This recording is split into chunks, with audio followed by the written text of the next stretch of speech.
AITA for telling my ex I don't care if her daughter is crying about being left behind when my son's with me. I, 27M, was in a relationship with my ex, 26F, for about 4.5 years. We met when we were young, around 20, and fell hard for each other. At the time, I thought she was the one. We had all those big, youthful dreams of building a future together, traveling the world, and starting a family. Looking back now, I see the cracks were always there, but when you're young and in love, you tend to ignore them. About 2 years into our relationship, we had our son, who is now 6. I'll admit, we weren't exactly planning on becoming parents so early, but when it happened, I committed.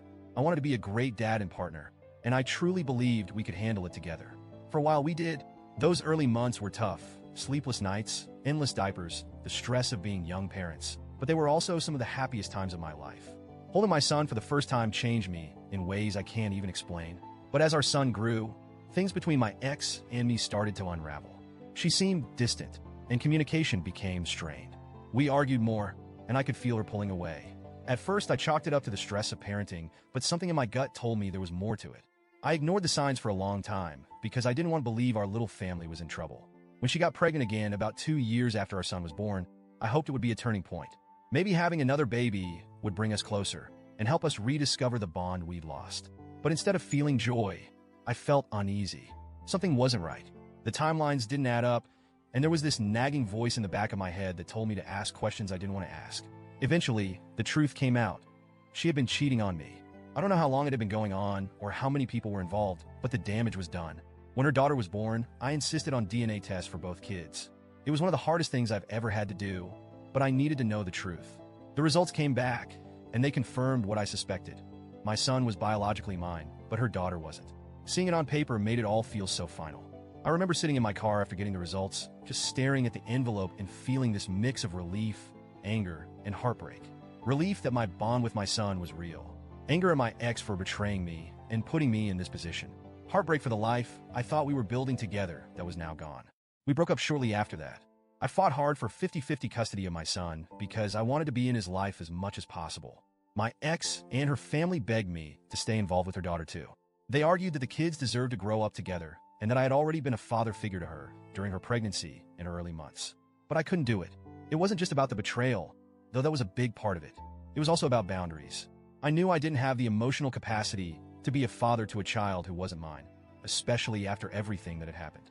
And honestly, I resented being put in that position in the first place. My ex made her choices, and I didn't think it was fair for me to bear the consequences of them. To be clear, I never went out of my way to be cruel or dismissive. I told my ex firmly, but politely, that I wouldn't be involved in her daughter's life. I documented everything in emails to make sure there was a clear record of our conversations, just in case it ever became an issue. For the most part, we settled into a routine. Custody exchanges were quick and businesslike, and I focused on being the best dad I could be to my son. But over the past year, things have started to escalate. My ex has been pushing harder and harder to get me to include her daughter in my life.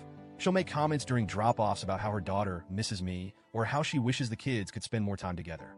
She's even sent me long text messages late at night, pleading with me to reconsider. She always frames it as being for the kids, but I know it's not really about them. The breaking point came a few weeks ago. We were doing a custody exchange at a local park, and she approached me while I was helping my son into the car. She was holding her daughter's hand, and I could tell she had been crying. She started talking about how much her daughter struggles whenever her brother leaves. She said her daughter cries and asks why she doesn't get to come with me. She said her little girl wants to run up and hug me, but doesn't because she knows I wouldn't be okay with it. She begged me to reconsider. She said, "I know I messed up, but she didn't choose this. Can't you see her as your son's sister and love her for his sake? If not for hers." I won't lie. Hearing her say that hit me hard. I'm not some emotionless monster. I felt for her daughter. I really did. But at the same time, I knew I couldn't give my ex what she wanted. I've been clear about my boundaries from day one, and I wasn't going to let her guilt me into changing them. So I told her, as calmly as I could, that I didn't care. I said, I didn't make her daughter, and I'm not going to be responsible for raising her. You need to put that energy into finding her real father and leave me alone. Then I got in my car and drove away. Since then, things have blown up. Her sister DM'd me on social media, accusing me of being heartless and asking how I could turn my back on an innocent child. She said I was punishing the little girl for something that wasn't her fault. Then one of my ex's friends messaged me too, but her tone was a lot more aggressive. She called me misogynistic and claimed I wouldn't be acting this way if the child was another boy. That accusation floored me because it's completely untrue, but it still stung. Now I'm sitting here second-guessing everything. I've always believed that my boundaries were fair and necessary, but hearing people say these things makes me wonder if I'm being too cold. On one hand, I know I'm not responsible for my ex's mistakes, and I have every right to focus on my son. On the other hand, I feel terrible for her daughter.